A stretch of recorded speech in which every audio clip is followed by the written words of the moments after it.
You're watching the Everything Network. Mickey Spillane was an Irish-American mobster from the area of Hell's Kitchen, New York. He was known as the last of the gentleman gangsters. As a young boy in Hell's Kitchen, he started as a numbers runner for various organized crime figures in his neighborhood. In 1960, he took over the rackets left to him by his predecessor, Eddie McGrath. McGrath was an organizer for the International Longshoremen Association on the Hell's Kitchen waterfront. He became the primary muscle on the waterfront, with gangsters like John Dunn and Andrew Sheridan as his enforcers. He became a close ally of powerful organized crime figures such as Joe Adonis, Albert Anastasia, and Meyer Lansky. Spillane stepped into a power vacuum that had existed in Hell's Kitchen since gang leaders fled the area in the early 1950s to avoid prosecution. A mobster from Queens named Huey Mulligan had been running Hell's Kitchen at the time, and Spillane was his apprentice until inheriting the throne. Mickey sent flowers to neighbors in the hospital. He provided turkeys to needy families during Thanksgiving, in addition to running gambling enterprises such as bookmaking and policy, accompanied inevitably by loan sharking. Among all his criminal activities, the most audacious was his snatch racket, kidnapping and holding local businessmen and members of other crime organizations for ransom. He was able to add to his neighborhood prominence by marrying Maureen McManus, a daughter of the prestigious McManus family, which had run the Midtown Democratic Club since 1905. The union of political power with criminal activity enhanced the gang's ability to control union jobs and labor racketeering, moving away from the declining waterfront and more strongly into construction jobs and service work at the New York Coliseum, Madison Square Garden, and later the Jacob K. Javits Convention Center. He walked around in $5,000 suits into restaurants where everybody knew him. Heads would turn, and people would say things like, "Hey, you know who that is? That's Mickey Spillane." Because there was an actor also named Mickey Spillane. The gangster Spillane was once asked during a trial if he had any relations to the actor. Spillane denied it, but joked that he would be willing to trade places. Even though the Italian mafia dominated organized crime in the city, the Irish mob had long operated in Hell's Kitchen since the days of John Morrissey. He was the first Irish mob boss in American history. The Italians allowed Spillane to operate on the West Side as long as they got their cut. As retribution for their hostile takeover, Spillane would kidnap members of the Italian mafia and hold them for ransom. Although he ran the rackets such as gambling, policy, and loan sharking, he was against the sale of drugs in his neighborhood and wouldn't allow it.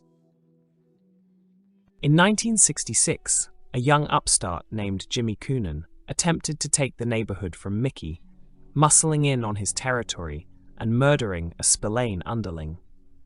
Coonan's criminal career began to take off at the age of 18, when he swore to seek revenge against boss Mickey Spillane.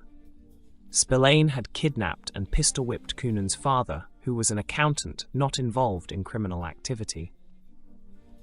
This was a racket that Spillane ran to collect a ransom from the victim's family. Coonan's whole purpose was to restore his father's honor. The war began in 1966, when the younger Coonan purchased an automatic machine gun and fired off a magazine from the top of a Hell's Kitchen tenement building at Spillane and his associates. Although he failed to murder Spillane and his followers, Spillane received the word that the youngster was not to be taken lightly. Jimmy Coonan was imprisoned for a short period of time because of murder and kidnapping charges. The charges were pleaded down to a Class E disorderly conduct felony charge and a Class C manslaughter felony charge. He was released in late 1971. When Jimmy Coonan was released from prison, he sought to align himself with the Gambino crime family through an up-and-coming mobster from Brooklyn named Roy DeMeo. Jimmy's alliance with the Gambino crime family would rapidly strengthen his power within Hell's Kitchen. He and his gang of young Irish hoods began kidnapping, beating, and murdering Spillane loyalists. Coonan soon enlisted a 24-year-old Vietnam vet by the name of Mickey Featherstone as his right-hand man in his war against Spillane. The war became so intense that citizens of Hell's Kitchen had to choose sides.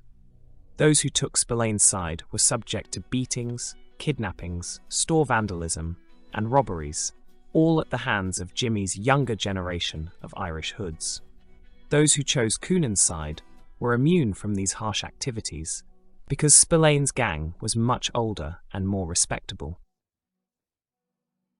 The 1970s saw an increased threat from the Genovese crime family as Tony Salerno sought control over the soon-to-be-built Jacob K. Javits Convention Center. Since the convention center was located on the west side, Spillane stood his ground against a takeover by the Italians.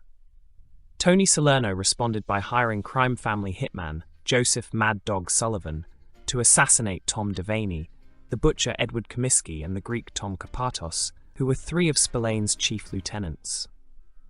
Comiskey had apparently switched sides to the Coonan camp, but Salerno and Sullivan were not aware of the switch.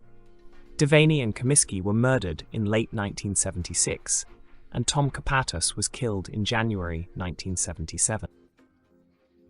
Spillane was now out of the picture, and Jimmy Coonan was all but in name, the new leader of the Westies. Tony Salerno reached an agreement with Jimmy Coonan that if he became the leader of the Westies, Salerno would run the construction site and give Jimmy a cut of the profits. Coonan agreed, knowing if he rejected, he would be killed. By now, Coonan formed the more powerful crew and took the neighborhood over from Spillane. By the mid-1970s, Spillane had moved his family out of Hell's Kitchen to Woodside, Queens, for fear for their safety. With Mickey gone, his control of the rackets in Hell's Kitchen began to deteriorate. Jimmy Coonan became the neighborhood's boss, although some still viewed Mickey Spillane as boss. On the New York Commission, Spillane was still viewed as the Irish crime boss on the west side, putting the Javits Convention Center construction side under his control. On May 13, 1977, Mickey Spillane was killed outside his apartment in Woodside, Queens. It has long been rumored that Roy DeMeo murdered Spillane as a favor to Jimmy Coonan, who subsequently took over as the boss of the Hell's Kitchen Irish mob. Mickey Featherstone stood trial for the murder and was found not guilty. Salerno sent a hit squad to murder the rest of Spillane's loyalists, 13 of Spillane's supporters, and the rest of his loyalists were all murdered by the Genovese crime family. In the 1970s, Coonan worked as an enforcer and bodyguard for big-shot Jewish loan shark Ruby Stein. After Coonan took over as the boss of Hell's Kitchen, he resolved to have Stein murdered. A number of the Westies owed large amounts of money to Stein and were looking to escape these obligations. He also helped to pocket Stein's black book that contained all of the information on his loan sharking operation and collect on the debts for himself. Stein was lured to the bar, where he was shot to death. Westies members then dragged him to the bathroom, then proceeded to dismember him and dumped him in the Hudson River. However, Jimmy was still in the learning stages back then, as described by former Westies member Billy Beatty. Jimmy had forgotten to puncture the lungs, and Stein's torso was found washed ashore. This was a method of disposing of his victims that he would repeat many times. According to Mickey Featherstone, when Coonan bought a new home, he looked at it proudly and said, "Thanks, Ruby." On one occasion, he killed a loan shark victim who could not pay his debt, dismembered him, and cut off his hands. He put the hands in bags in a freezer with the intention of using them to put the fingerprints on a gun he would use in an upcoming murder he had in mind. He learned how to dismember murder victims from Edward Comiskey, a fellow Westies member who was prison-trained as a butcher. During the late 1970s, Jimmy tightened his alliance between the Westies and the Gambino crime family, at the time ran by Paul Castellano. Jimmy's main contact was Roy DeMeo and Nino Gacci, who had brought him word of Spillane's assassination. With Coonan's cunning and Featherstone's reputation, The two men ensured a notoriously vicious stranglehold on the already brutal racketeering circles of Hell's Kitchen. In 1979, both Jimmy Coonan and Mickey Featherstone were acquitted of the murder of a bartender, Harold Whitehead. Another Westie, Jimmy McElroy, was acquitted of the murder of a teamster in 1980. A former boxer turned drug dealer, McElroy was known for being the driver of the infamous meat wagon, a large van used by the mob to transport dismembered body parts. Under the leadership of Jimmy Coonan, he became the third highest-ranking member of the Westies during that time. With Westies leaders imprisoned in 1980, Coonan on gun possession charges and Featherstone on a federal counterfeiting case, the gambling, loan sharking, and union shakedowns continued on the streets of the West Side. After DeMeo himself was murdered, Coonan's Gambino family connection became Daniel Marino, a captain from Brooklyn. Coonan eventually interacted directly with John Gotti, who took over the Gambino family after the murder of Paul Castellano in 1985. From time to time, the Westies worked for the Gambino family as a contract killer squad.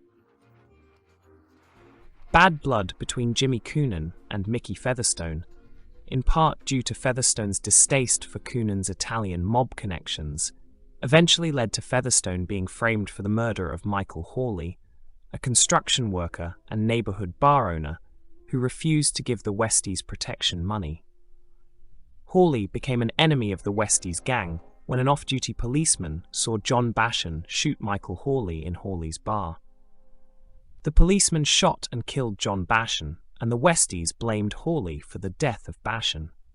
Hawley, he was murdered in broad daylight on West 35th Street in April 1985 by Westie member Billy Backen while wearing a wig and mustache to impersonate Mickey Featherstone. They also rented a car identical to the one Featherstone was driving. Featherstone was convicted in March 1986 for the April 1985 murder of Michael Hawley, despite being innocent of this particular murder, which was a revenge attack, probably carried out by another Westie member, Billy Backen. He was shocked at receiving his sentence of 25 years in jail and concluded that he had been framed by his own gang. Rather than serving his sentence, he instead told prosecutors that Backen had committed the murder. His wife cooperated with the district attorney's office to tape incriminating conversations with gang members, including Backen. In September 1986, Judge Alvin Schlesinger overturned Featherstone's conviction. His testimony at Coonan's racketeering trial during 1987 helped to bring down the gang. He pleaded guilty to a racketeering charge and received a suspended sentence of 5 years probation from Judge Robert W. Sweet due to his cooperation with the authorities. He was freed in December 1988 and went into a witness protection program. At that point, the information provided by the Featherstones resulted in the arrest of Jimmy Coonan and several other crew members on state charges of murder and other crimes. Shortly afterward, federal prosecutors announced a devastating RICO indictment against Jimmy and the Westies for criminal activities going back 20 years. Featherstone testified in open court for 4 weeks in the trial that began in September 1987 and concluded with major convictions in 1988. Jimmy Coonan was sentenced to 60 years in prison on assorted charges. Other leading gang members were also sentenced to long prison terms, including Jimmy McElroy, a top enforcer who was sentenced to 60 years, and also Richard Muggsy Ritter, a career criminal sentenced to 40 years on loan sharking and drug-related charges. Jimmy Coonan lived with his wife Edna in New Jersey before his incarceration. He's serving his sentence at the Lewisburg Federal Penitentiary.